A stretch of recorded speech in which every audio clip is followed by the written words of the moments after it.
For streaming, it, just like the Rodecaster Pro 2, is not ideal for music production. We'll talk about that a little bit later, but that's the one area where these things just have not really gotten any updates. So vocals are great. If you want to record vocals, you can add your reverb effect and do all that kind of stuff. But if you want to connect instruments, you can basically just connect an instrument, get a simple line signal. So especially if it's like a guitar or a bass, you just end up with a very kind of bland, clean signal that then needs to go into other software to be processed. And that's kind of it. Like there's no tuner built in, there's no amp modeling built in, there's nothing exciting for music production. While other options like the Boss Gigcasters are music first all-in-one interface mixers, but then they're weaker when it comes to the other areas like traditional podcasting or streaming. So there's definitely, music is the tricky thing. If you're a music first person, these might not work for you.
I think the biggest confusion has come with how does it differ from the Rodecaster Pro 2? And basically, it doesn't. It's the same thing. It's just a little bit smaller with 2 XLR inputs instead of 4. Everything inside the Rodecaster Duo is exactly the same as the Rodecaster Pro 2. So you have the exact same preamps, the exact same headphone outputs, the exact same processing, EQ, smart pad stuff.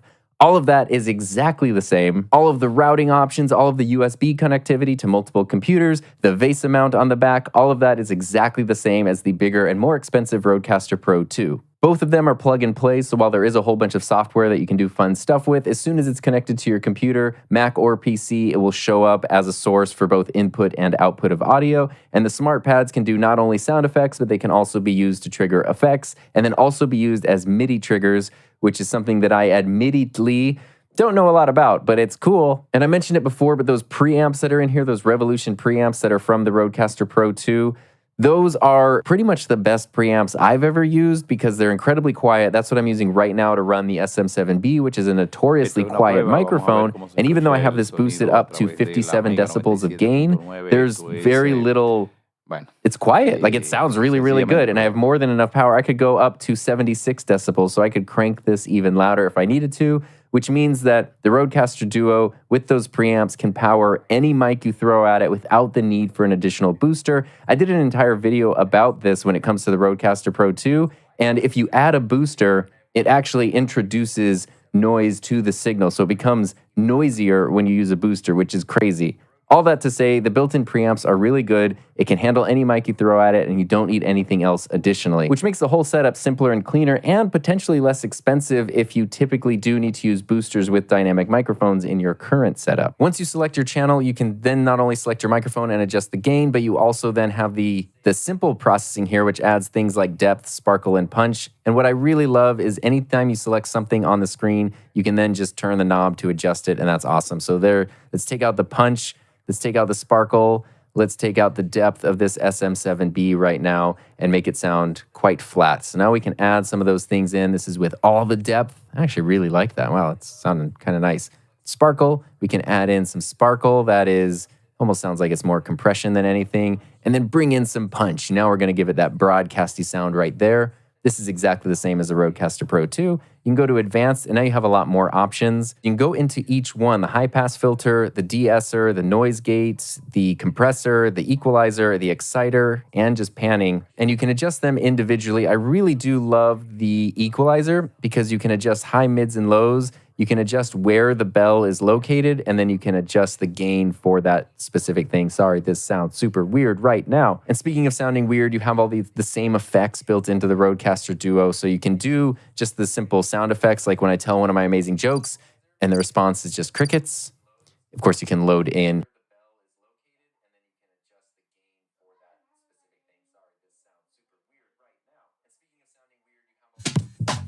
I think one of the most underrated features of the Rodecaster Pro 2 and the Rodecaster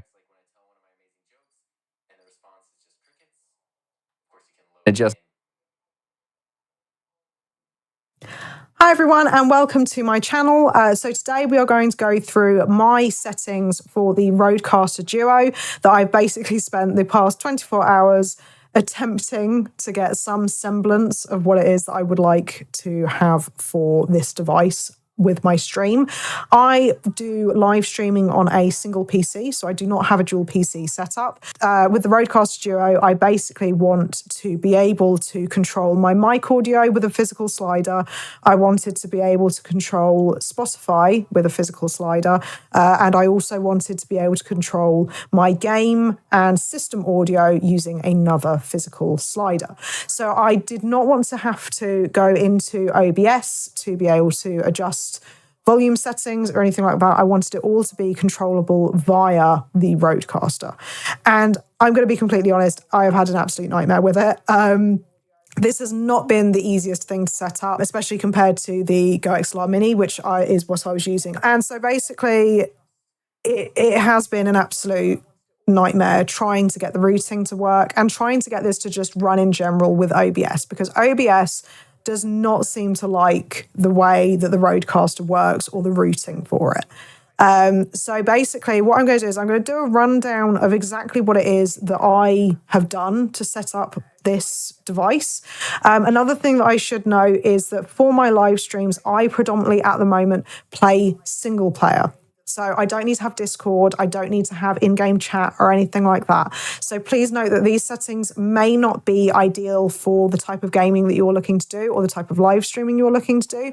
But at the same time, hopefully it might give you some kind of idea of some of the settings and bits and pieces that you need to use to be able to get your setup to work. The more you kind of understand it, the more hopefully it'll enable you to be able to get it to be configured the way that you want it. I was watching a video previously by another YouTuber who has a dual PC setup. I will link his video either in the top corner or I'll do it in the description. But like I said, I had to adjust some of his settings because his stuff was specifically for the dual PC and it wasn't working for my purposes. I'm not sure why. For some reason, it just doesn't seem to work with a single PC setup.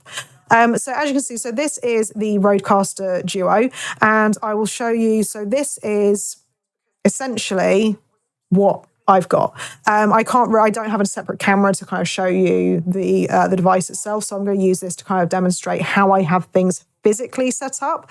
And then we can go into kind of like the routing and bits and pieces like that. So for my physical device, so as you can see here, so this is where I have my microphone plugged in.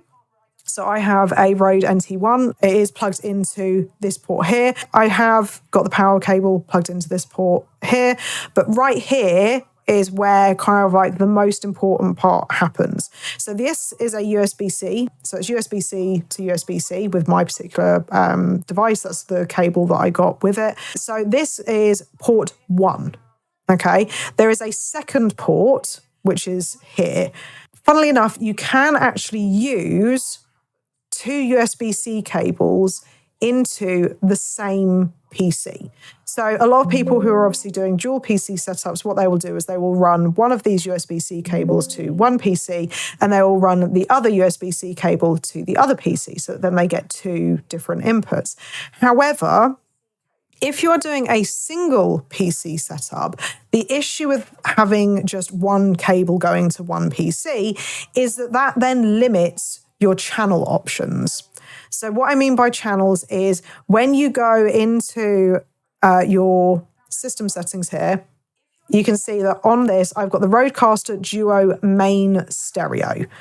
And main stereo is essentially what the Rodecaster calls your, like, basically everything, every kind of audio that is coming from your PC, that is what the main stereo mix is. That is everything. Okay, so that's system sounds, that's game sounds, that's music, that is your microphone as well. So that is what by default, that is what it is configured to. And with the USB-C 1, you also get another channel, which is the Rodecaster Duo Chat. So this is basically what you can use to configure your microphone, your chat if you're talking to people through Discord and so on and so forth. So like I said, when you're using one USB-C, you get 2 channels. However, if you use 2 USB-Cs, so if you plug another USB-C into the same computer, that then opens you up for the option of using something called the Rodecaster Duo secondary channel. And basically the way that this works is you can route certain audio functions to the secondary channel, which then means that it has its own slider, it has its own muting capabilities, and it can be put in separately from the main stereo, which is a big plus when you're trying to live stream and you want to have more functionality and more control over individual aspects of your live stream. So that is why, for me personally, I have got 2 USB-Cs plugged in to the same computer. I have 2 USB-C ports at the back of my PC. So for those of you that may not have USB-C, I believe you can do the same thing with USB-C going into a USB-A adapter, but I've not personally tested it. It's just what I've seen sort of like on Reddit and so on and so forth. So hopefully you should be able to do it that way. Oh, also I do have my my earbuds. They are plugged into this port down here. Okay, so to get started with this, I have got a little document to hopefully kind of explain it a little bit more and to make sure that if anything goes awry, I have something to refer back to. But basically, the first thing that you want to do is install the Rode Duo ASIO driver. Now,